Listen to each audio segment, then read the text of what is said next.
Another thing I think we can do better is I think, and we're working towards this, I think really hard, but really try to function more with a customer service mindset, that we are, there to serve. And that's some of the feedback that we've gotten. I think, that's definitely something that I want us to kind of do better at. And it can be tough because, a lot of people, when you're coming in to deal with getting a permit or, pay a utility bill, I mean, that's not necessarily a fun thing to always have to do, but some level of accountability, I think even at the local level is important when it comes to to building code and or whether hey getting a driver's license. I think it's okay to demonstrate that you've done certain things a certain way, that you're capable to drive safely so that you don't put other people at risk.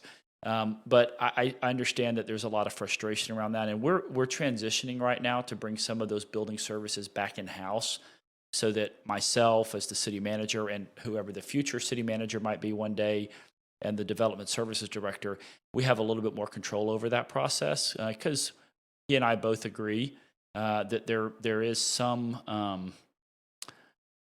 gray areas maybe and some flexibility on certain things and what I want to do is create the atmosphere and the culture where if there is a little bit of gray area, if there is flexibility, we're going to err on the side of the resident or the business owner for their advantage and not necessarily for the city's advantage. So that's the culture that I want to see us promote.